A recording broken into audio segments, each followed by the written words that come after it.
నేను నిన్న ఒక వీడియో చూసా, ముందు ఆ వీడియో చూద్దాం. అరే అజయ్ పాస్టర్, అరే నీకు లాస్ట్ వార్నింగ్ రాయిగా, ఇంకోసారి హిందువుల జోలికి హిందువుల గురించి మాట్లాడినా కూడా నిన్ను మాత్రం మామూలుగా కొట్టంతా మీగా. ఇంతకు ముందు ఒక వీడియో అయిపోయింది నీ మీద, ఈ గుద్ద మొత్తం బల్లెంగం తమ్మి. ఇప్పుడు మేము ముందే తీట మీద ఉన్నాం, మేము చాలా కోపంలో ఉన్నాము. మా మీద జరిగే ఇవన్నీ చూస్తుంటే గుద్దల మంతుంది, ఎవరో ఒక సంపిద్దాము. అది నువ్వు కావద్దురా రే. నీకు లాస్ట్ అండ్ ఫైనల్ ఇస్తున్నా లంచోడగా. నువ్వు ఇంకోసారి మాటలు మాట్లాడినావు అనుకో, నడి రోడ్డు మీద ఉరికిచ్చి చంపుతాను నిన్ను లంచోడగా. నిన్ను ఎవరన్నా ఒక లేపితే గానీ మీరు మారరా. అయిపోయిందిరా లంచోడగా, ఇదే లాస్ట్ వార్నింగ్. ఇక నీకు హిందువుల జోలి నీ నోట్ల నుంచి వచ్చిందంటే నాలుగా కోస్తా లంచోడగా, నీ అమ్మ తుంగ లంచోడగా. అదేంటంటే, ఒక హిందూ సోదరుడు పాస్టర్ అజయ్ బాబుని చంపేస్తా అంటూ బెదిరిస్తున్న వీడియో. కట్ర హిందూ అనేవాడు ఎవడైనా వాడు ఫోన్ నెంబర్ పెడుతున్నా వాడిని ఒక చూపు చూడండి, వాడు దొరికితే వదలొద్దన్న టైప్లో రెచ్చగొడుతూ పాస్టర్ అజయ్ బాబు అనే వ్యక్తిని చంపేయాలనే ఉద్దేశంతో మాట్లాడిన వీడియో అది. నేను అడుగుతున్నా, పాస్టర్ అజయ్ బాబుని ఎందుకు చంపేయాలి? పాస్టర్ అజయ్ బాబు ఏం తప్పు చేశాడు అనే ముందు మీకు ఒక ప్రశ్న. మీరు ఆర్ఎస్ఎస్ అని, బజరంగ దళ్ అని, విశ్వ హిందూ పరిషత్ అని, ఇంకా ఏవో 4-5 సంస్థల పేర్లు ఉన్నాయి. అవి పెట్టుకుని హిందూ ధర్మరక్షణ, హిందూ మతధర్మం, హిందూ సనాతన సాంప్రదాయం అనేటువంటి వాటిని రక్షించుకోవడానికే కదా మీరు సేనల్ని, సైన్యాలని, సంస్థల్ని పెట్టుకున్నారు. అవి పెట్టుకుని మీరు ఏదైతే ఇతర మతస్థుల మీదకి చెప్పలేని స్థాయిలో దాడులు, విధ్వంసాలు చేస్తున్నారో, ఆ మతానికి సంబంధించిన వాళ్ళు తమకి ఈ దేశంలో మత స్వేచ్ఛ ఉంది, తమకి ఈ దేశంలో నచ్చిన దైవాన్ని పూజించుకునే హక్కు ఉంది, మా హక్కును మీరు కాదంటున్నారు, మా యొక్క మతస్థుల మీద మీరు దాడులు చేస్తున్నారు, దాని నుంచి మేము రాజ్యాంగబద్ధంగా రక్షణ కల్పించుకోవడానికి మేము కూడా ఒక సైన్యం, ఒక పోరాట సంస్థ పెట్టుకుని పనిచేసుకుంటామంటూ అతను ముందుకు వచ్చాడు. అది కూడా ప్రవీణ్ పగడాల అనేటువంటి ఒక వ్యక్తిని చంపిన తర్వాతే వాడలో ఇలాంటి స్పృహ కలిగింది. ఆ తర్వాత చాలామందిని బెదిరించారు, దాడులు చేశారు కాబట్టి వాళ్ళు ఈ దారికి వచ్చారు. దానికి కారకులు మీరే. ఇటువంటి విషయంలో ఒక విషయం నేను ఎప్పుడు కూడా అనుకుంటా ఉంటా, మాట్లాడదాం అనుకుంటున్నా, కానీ ఈరోజు మాట్లాడుతున్నా. అసలు ఒక దేవాలయం దగ్గర దొంగలు ఉన్నారు, జాగ్రత్త, మీ వస్తువులకి మీరే బాధ్యులు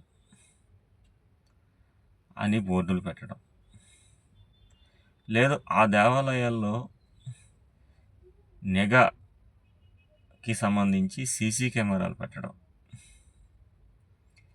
ఈ మూడింటిని అసలు ఏ ఉద్దేశంతో చూడాలి? ఒక దేవాలయ ప్రాంగణంలో ఆ దేవుని వద్దకు వచ్చిన భక్తుల యొక్క వస్తువుల్ని ఆ దేవుడు కాపాడలేడా?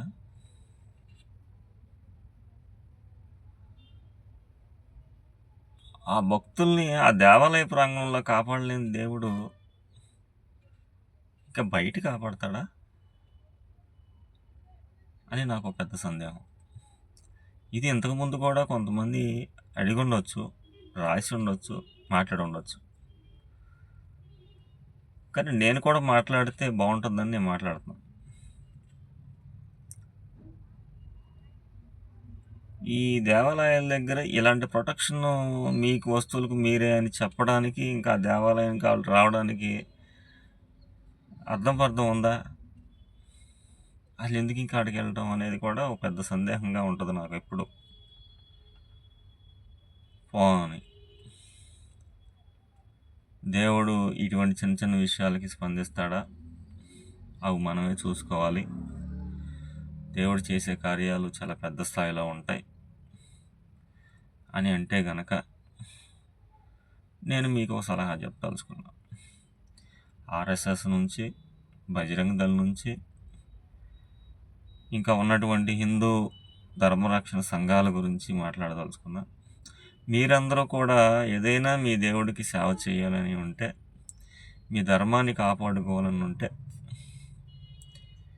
మీరు ఆ బోర్డులు పెట్టే అవసరం లేకుండా చేయండి. మీరు వెళ్ళి ఆ దేవాలయాల దగ్గర నిత్యం వచ్చే భక్తులకు అసౌకర్యం కలగకుండా, వాళ్ళు ఎటువంటి వస్తువులు పోగొట్టుకోకుండా చాలా సులభతరంగా ప్రశాంతంగా దైవ దర్శనం చేసుకుని హాయిగా ఇంటికి వెళ్ళే విధంగా ఎలాంటి సౌకర్యాలు కావాలో, ఎలాంటి వెసులుబాట్లు కావాలో మీరు అక్కడ ఉండి చేస్తే కదా దైవ సేవ.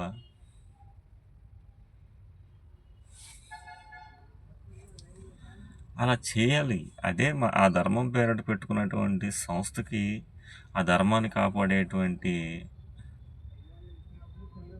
నైతికత విలువలు అక్కడ వస్తాయి. లేదు, క్రైస్తవులు మత మార్పిడి చేస్తున్నారు, ముస్లింలు మత మార్పిడి చేస్తున్నారు అని మాట్లాడుతున్నారు కదా. మత మార్పిడి ఎవడన్నా జుట్టు పట్టుకుని లాక్కెళ్ళి బాప్తిస్మం ఇస్తున్నాడా? ఎవడన్నా మెడ మీద కత్తి పెట్టి మీలాగా జై శ్రీరామ్ అనమంటున్నాడా? కొట్టి తిట్టి మూత్రం పోసి ఇలాంటి హింస చేసి జై శ్రీరామ్ అనమంటున్నాడా? వాడు అలా అన్నట్ల చాలా చోట్ల చూసాం. ఒక పాంప్లెట్ వేస్తాడు, లేక ఒక చిన్న పుస్తకం వేస్తాడు, ఒక మైక్ పెట్టుకుంటాడు, లేదంటే ఇంటింటికి తిరుగుతాడు. యేసు ఎంత గొప్పవాడు, యేసు అంత గొప్పవాడు, యేసు రక్షకుడు, యేసు పాప విమోచకుడు, యేసు స్వర్గప్రాప్తి కలిగిస్తాడు, యేసు వద్ద రక్షణ ఉంది, ఇటువంటి బోధ చేస్తాడు. వాడికి నమ్మకం కలిగిస్తాడు. ఇదంతా కూడా ప్రేమపూర్వకంగా ఎదుటివాడి అంగీకారంతో చేస్తాడు. ఎదుటివాడికి అక్కడేదో నచ్చుద్ది, అక్కడేదో నమ్మకం కలుగుద్ది, వాడు వెళ్తాడు. ఆ నమ్మకాన్ని నువ్వు కలిగించకుండా నువ్వు పోగొట్టుకోమట్టే కదా అటు పోతున్నాడు. నువ్వు కూడా ఆ నమ్మకాన్ని కలిగించి నీ దారిలో తెచ్చుకుంటే గనక ఈ యొక్క మత మార్పిడులు ఆగిపోతాయి. ఏవైనా ఆర్ఎస్ఎస్, బజరంగ దళ్ ఇటువంటి సంస్థలు మీరు చేయాల్సింది దేవాలయాల దగ్గర ఆ దేవాలయానికి వచ్చే భక్తుల యొక్క సౌకర్యాలు లేదా మత మార్పులు జరగకోకుండా మీ యొక్క ధర్మంలోని ఉన్నటువంటి నైతికత విలువలు, దేవుని గొప్పతనం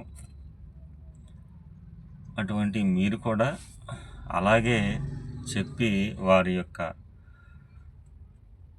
అంగీకారాన్ని ఆ దేవుడి దగ్గర నుంచి చిరిగిపోకుండా, హిందూ మతం నుంచి బయటకు వెళ్ళకుండా కాపాడుకోవాలి. ఇది సరైన విధానం. ఇలా చేయకోకుండా బలవంతంగా ఎవడన్నా మాట్లాడితే చంపేస్తాం, కట్టర్ హిందూ, ఇంకో హిందూ, ఆ హిందూ, హిందువులంతా బంధువులే కానీ గుళ్ళోకి రానివ్వరు, హిందువులంతా బంధువులే పెళ్ళిళ్ళ దగ్గర కులాలను చూస్తారు, హిందువులంతా బంధువులే కొన్ని కుల పండుగలు వచ్చినాయి, హిందువులంతా బంధువులే కొన్ని దేవాలయాలు కొంతమందికి మాత్రమే కొన్ని హక్కులు ఉన్నాయి, హిందువులంతా బంధువులే కొందరికి ఒక ఆచారం కొందరికి ఇంకొక ఆచారం, హిందువులంతా బంధువులే అని రకరకాలుగా మీరు చెప్పే మాటల్లో చేసే పనుల్లో ఐక్యత లేదు, ఒకటే అనే విధానం లేదు. కానీ ఆ క్రైస్తవం దగ్గర కానీ ఇంకో దగ్గర కానీ ఇది లేదు. ఎవరు వచ్చినా కూర్చోవచ్చు, ఎవరు వచ్చినా మోకరిల్లవచ్చు, ఎవరు వచ్చినా ప్రార్థన చేయవచ్చు, ఎవరు ఎక్కడికైనా వెళ్ళవచ్చు, ఎవరైనా స్వేచ్ఛగా ఆ దేవుడిని దర్శించుకోవచ్చు, వెళ్ళవచ్చు. శుభ్రత పాటించాలి, తప్పలేదు. దేవాలయానికి వెళ్ళినప్పుడు శుభ్రత పాటించాలి, స్నానం ఆచరించాలి, చెప్పులు బయట వదిలి వెళ్ళాలి.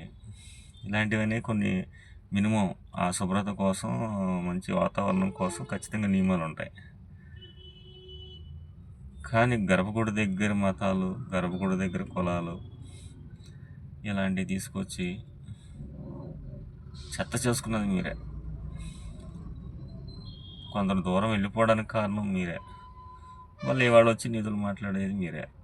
అందుకని ఈ విధానం మంచిది కాదు కనుక మీ పాలసీ కరెక్ట్గా లేదని మాత్రం ఈ యొక్క ఆర్ఎస్ఎస్ బీజేపీ పెంచి పోషిస్తున్న మత సంస్థలకి లేదని మాత్రం తెలియజేస్తా ఉన్నా. ఇటువంటివి వస్తే పాస్టర్ అజయ్ బాబు లాంటి వాళ్ళకి అంబేద్కరేట్స్ సపోర్ట్స్ ఉంటారు. ఎనీ మతస్థులు ఎవడైనా సరే మతం పేరిట దాడి జరిగితే ఖచ్చితంగా మేము ఖండిస్తాం. వాళ్ళకి కావాల్సినటువంటి ప్రొటెక్షన్ చట్టబద్ధంగా ఇప్పించడానికి మాకున్నటువంటి వనరులు మేము కూడా వినియోగిస్తామని చెప్పి తెలియజేస్తాం. జై భీమ్. నా పేరు గోవర్ధన్.